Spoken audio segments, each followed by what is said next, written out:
জনগণের এত আবেগ আকাঙ্ক্ষা আকর্ষণের প্রেক্ষিতে দীর্ঘদিন পরে অনুষ্ঠিত সেই নির্বাচন, যেখানে বিএনপির বিপুল বিজয় হয়েছে, জনগণের অনেক সমর্থন ভালোবাসা আমরা দেখেছি ধানের শীষের প্রতি।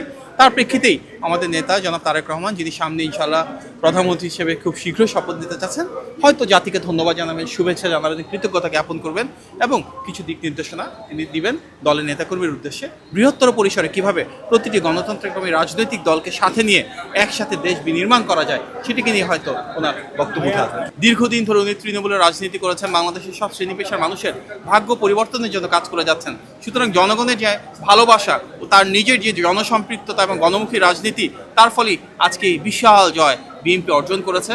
এবং আমরা বিশ্বাস করি আগামী সেই সরকার, যেখানে তিনি প্রধানমন্ত্রী হতে যাচ্ছেন, ইনশাল্লাহ সুনিশ্চিত করবেন মানবাধিকার আইনের অনুশাসন, সুনিশ্চিত করবেন জবাবদিহিতা এবং স্বচ্ছতা, এবং সুনিশ্চিত করবে সরকার দেশের সাথে থেকে, দেশের মানুষের পাশে থেকে সেবা করে যায়।